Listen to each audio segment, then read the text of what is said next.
Hello friends, good morning. Myself Rahul from Lucknow. Welcome to my YouTube channel. कैसे हैं आप सभी लोग? आशा करता हूँ मस्त होंगे, स्वस्थ होंगे, मज़े में होंगे। तो मेरे साथ मेरी स्टूडेंट है। यहाँ से राइट का सिग्नल दो और इन दोनों पेड़ों के बीच में से निकालना है। स्लो करो, हाँ स्लो करो और स्लो करो। यहीं से कट मारना है, यहीं से स्लो करो। हाँ, यहाँ से कट मार के पुल पे चढ़ना है। अब लेफ्ट में चल के इसको रोकना है, मैं बताऊंगा। और लेफ्ट आ जाओ, व्हाइट लाइन पे ले चलो, व्हाइट लाइन पे, व्हाइट लाइन पे। हाँ, और लेफ्ट आओ, और लेफ्ट थोड़ा। अब यहाँ पे स्टॉप करो, पूरा क्लच देन ब्रेक। हाँ ठीक है। सबसे पहले तो 1000 लाइट ऑन करो, चारों इंडिकेटर ऑन करो, ये है ठीक है। अब इससे आने जाने वाली जो भी गाड़ियाँ होंगी वो अलर्ट हो जाएंगी। सबसे पहले इसको न्यूट्रल करो, ठीक है। अभी आप खड़ी हैं फ्लाईओवर पे। अक्सर क्या होता है कि कभी हिली एरिया पे या मॉल की पार्किंग में या जैसे खुर्रम नगर चौराहा हो गया, इन सब जगह जब हम कार रोकते तो हमारी कार रुक तो गई, लेकिन जब वापस हम उसको स्टार्ट करते हैं तो हमारी कार पीछे जाने लगती। तो आज मैं आपको क्लच के 3 टिप्स बताऊंगा, ठीक है।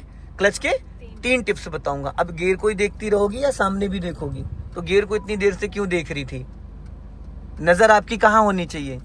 सामने होनी चाहिए। आप गियर चेंज कर रहे हो, आप क्लच दबा रहे हो, आप ब्रेक लगा रहे हो, आप स्टीयरिंग घुमा रहे हो, तब भी आपकी नज़र रोड पे होनी चाहिए। तो देखो, सबसे पहला स्टेप जो है क्लच का वो मैं आपको बताता हूँ। बिना एक्सीलेटर के, बिना हैंड ब्रेक के और बिना ब्रेक के कार आपकी मूव करेगी। बस शर्ते यहाँ पे क्लच का बहुत बड़ा रोल है। क्लच इतना पावरफुल होता है कि इस पूरे फ्लाईओवर को आप ओनली क्लच पे ही कार को चला सकते हो। बस आपको क्लच का तरीका पता होना चाहिए। सबसे पहला जो तरीका है, आपने क्लच दबाया, ब्रेक लगाया। जब हम लोग कार को रोकते हैं किसी भी सिचुएशन में हिली एरिया पे, तो हम सबसे पहली गलती क्या करते हैं, कार को सेकंड गियर में रोक के सेकंड गियर में ही उठाने लगते हैं, जो कि सेकंड गियर की स्पीड 10 to 20, 30 तक जा सकती है। तो कार कैसे उठेगी? यहाँ तो कार आपकी 0 RPM पे खड़ी है, पॉसिबल है? नहीं है। तो हमें क्या करना, सबसे पहले हमारी ड्यूटी है गियर चेंज करना। फर्स्ट गियर, किसी भी गियर में है तो हमें गियर चेंज करना। अब आप सबसे पहले करो फर्स्ट गियर, हो गया। अब आपको क्या करना है, ब्रेक आपने ऑलरेडी दबा रखा है, ये क्लच का फर्स्ट स्टेप है। अब आपको ब्रेक दबा रखा है आपने, और धीरे धीरे क्लच को रिलीज करो, एकदम बारीकी से। 1 2 3 4 5 ऐसे करके, और इंजन के साउंड को सुनो। हाँ, और हल्का, और थोड़ा सा, और रिलीज करो। और अब ब्रेक को फ्री करो, ब्रेक फ्री करो, बस वापस क्लच दबाओ, फिर ब्रेक लगाओ। स्टीयरिंग आपने राइट क्यों घुमाई? जब आपको पता है सेंटर पॉइंट में चलना है, मैंने चारों इंडिकेटर, तो आपने स्टीयरिंग राइट क्यों घुमाई थी? हमें चलाना थोड़ी, हमें इसकी प्रैक्टिस करनी है। और आपने ब्रेक रिलीज करने में थोड़ा सा लेट कर दिया। अगर और 1 सेकंड आप लेट करती तो अभी कार का इंजन बुझ जाता। इसकी जो मैचिंग है क्लच और ब्रेक की, एकदम प्रॉपर फिक्स टाइम होना चाहिए, समझ गए? एकदम परफेक्ट टाइम। अगर जरा सा भी लेट हो गए तो इंजन बुझ जाएगा। इंजन के साउंड को ऐसे सुनना जैसे हम किसी की छुप के बातें सुनते हैं। इंजन जब एक्टिव होता तो वाइब्रेट करने लगता है। फिर वही सेम कंडीशन, फिर धीरे धीरे क्लच को रिलीज करो आप, बहुत लाइटली। जैसे इंजन एक्टिव हो, बस आप ब्रेक को रिलीज करो, पैर ब्रेक पे ही रहेगा। 1 बाय 1 ब्रेक रिलीज होना चाहिए।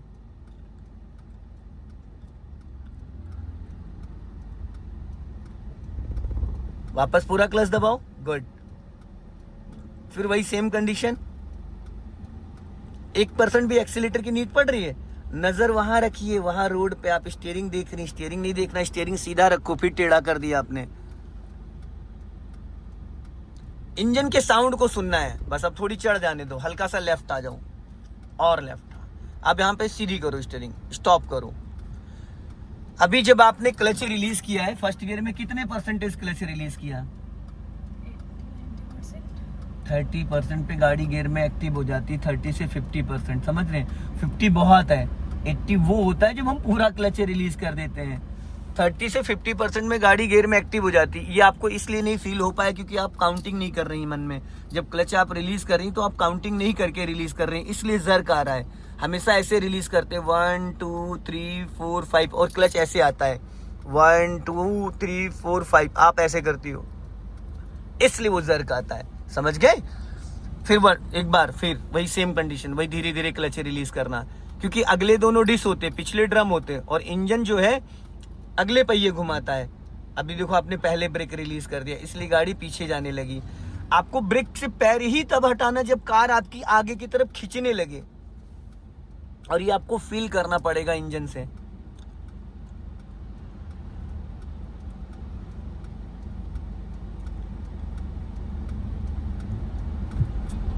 क्या कर रही हैं, क्यों कंफ्यूज हो रही हैं इतना? नजर वहां रखिए, आप बार बार कार के अंदर देख रही हैं, नजर आपकी दूर रहनी चाहिए, साउंड आपका जो है, कान आपके साउंड पे रहने चाहिए। ठीक है, चलो ये तो फर्स्ट स्टेप हो गया। जरा सा भी एक्सेलेरेटर लेने की जरूरत पड़ी? अभी आप थोड़ा क्लच में कंफ्यूज हो रही हैं क्योंकि काउंटिंग करके नहीं रिलीज कर पा रही, इसलिए आपको दिक्कत आ रही है। अब आप सेकंड पैटर्न बताता हूँ, ये तो फर्स्ट पैटर्न था, अब सेकंड की बात करते हैं। जैसे मान लो इससे ज्यादा ऊंची चढ़ाई हो और कार में 2-3 लोग पीछे बैठे भी हैं, तो वहां पे फिर आपको हल्का एक्सीलेटर का सहारा लेना पड़ेगा। तो अभी जैसे क्लच रिलीज कर रही थी, जैसे कार आपकी गियर में एक्टिव हो रही थी, आप ब्रेक फ्री कर दे रही थी। अब इसी में थोड़ा सा एक चीज और ऐड कर देना है। जब आप क्लच रिलीज कर रही, गाड़ी गियर में एक्टिव हो रही, तो ब्रेक को रिलीज कर रही है, आपको ब्रेक रिलीज करके तुरंत एक्सीलेटर पे जाना है और उतने पे ही 10 to 20% एक्सीलेटर ले लेना है। जैसे गाड़ी गियर में एक्टिव होगी, रेंगने लगेगी, वैसे आपको हल्का सा एक्सीलेट कर देना है। कार के अंदर क्यों आप बार बार, अच्छा इसमें कुछ दिख रहा है क्या, स्पीड दिख रही, तो आप क्यों बार बार कार के अंदर स्टीयरिंग देख रही है? रोड पे आपकी नजर ही नहीं है, नजर आपकी रोड पे होनी चाहिए, आप बार बार कार के अंदर देख रही हो।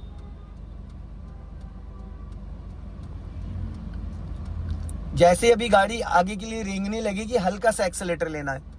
सिर्फ हल्का सा एक्सीलेटर लेने से कार आपकी एकदम स्मूथ उठेगी। अब हल्का सा एक्सीलेटर लो फटाफट, छोड़ो क्लच हल्का, हाँ लिया ही नहीं आपने, एक्सीलेटर ही नहीं लिया, पूरा क्लच दबा के फिर ब्रेक ले लो। एक्सीलेटर पे पैर ले जाने के लिए थोड़ी बोला था, उसको हल्का सा प्रेस करने के लिए बोला था। आपने 1% भी एक्सीलेटर नहीं दबाया, समझ रही, 1% भी। चलो फिर वापस सेम कंडीशन, जब कार आपकी गियर में एक्टिव हो जाए तो हल्का सा आपको एक्सीलेट करना है, नहीं तो गाड़ी बंद हो जाएगी। खाली एक्सीलेटर पे पैर रखने से थोड़ी एक्सीलेटर बढ़ता है। हाँ हल्का एक्सीलेटर लो, हाँ ये, फिर वही सेम कंडीशन, थोड़ा सा और भी एक्सीलेटर इसके साथ ले सकते हो। मान लो कोई खड़ी चढ़ाई एकदम नैनीताल वगैरह में, हिली एरिया में, हाँ लो हल्का सा एक्सीलेटर फुर्ती से, गुड। अब वापस स्टॉप कर लो, पूरा क्लच देन ब्रेक, ठीक है।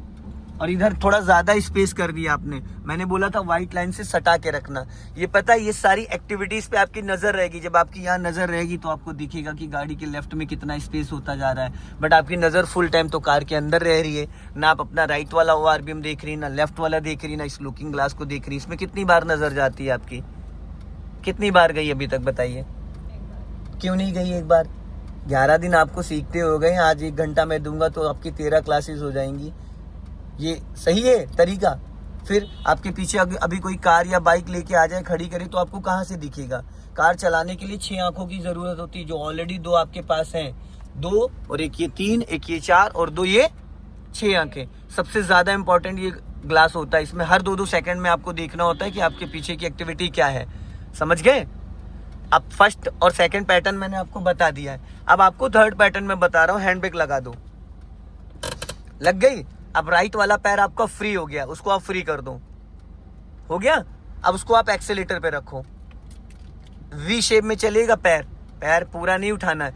अब देखो जब कभी क्या होता है कि बहुत ज्यादा खड़ी चढ़ाई और भीड़ बहुत ज्यादा, 1 इंच भी गाड़ी हमारी आगे पीछे ना जाए, फिर हम हैंड ब्रेक का यूज करते हैं। अब हैंड ब्रेक जो है उसने चारों पहियों को जाम कर दिया है, कर दिया। अब आपका राइट वाला पैर फ्री हो गया, लेकिन अभी भी राइट वाले पैर का कोई रोल नहीं है। जब तक कि आप क्लच को रिलीज नहीं करोगे 30 से 40-50%, तब तक एक्सीलेटर देने का भी कोई मतलब नहीं है। तो यहाँ पे सबसे पहले आपको क्या करना है, ये हाथ हैंड ब्रेक पे रखो, एक हाथ आपका हैंड ब्रेक पे रहेगा और हैंड ब्रेक को ऊपर खींचो, खींच के बटन प्रेस करो, नीचे नहीं ले जाना है, इसको रेडी टू मूव रखना है कि जैसे ही 1 सेकंड में गाड़ी गियर में एक्टिव हो, तुरंत हैंड ब्रेक पूरा नीचे कर देना। अगर आप ये स्विच दबा के नहीं रखोगे तो नहीं हो पाएगा, ठीक। अब धीरे धीरे आप क्लच को रिलीज करो, जैसे ही कार गियर में एक्टिव होगी, जैसे आगे के लिए रेंगने लगेगी, तुरंत हैंड ब्रेक डाउन कर देना और एक्सीलेटर ले लेना। यहाँ तीनों का वर्क है, क्लच रिलीज करना है, एक्सीलेटर प्रेस करना और हैंड ब्रेक डाउन करना है, ठीक है।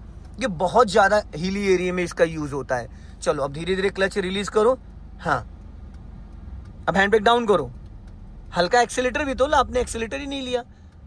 तीनों चीज को एक साथ करना है, क्लच को रिलीज करना है, हैंड ब्रेक को डाउन करना और एक्सीलेटर को लेना। वापस स्टॉप करो, पूरा clutch then brake, hand brake लगा दो, खींच दो पूरी, फिर राइट वाला पैर ले जाओ एक्सीलेटर पे, फिर वही सेम कंडीशन, हैंड ब्रेक खींच के इसको अनलॉक कर लो, ऊपर खींच के, डाउन नहीं करना है। फिर धीरे धीरे क्लच को रिलीज करो। जैसे ही कार गियर में एक्टिव हो जाए, हैंड ब्रेक डाउन करने से पहले आपका एक्सीलेटर दब जाना चाहिए। हल्का सा एक्सीलेटर ले लो, हल्का सा पहले से प्लानिंग कर लो एक्सीलेटर की।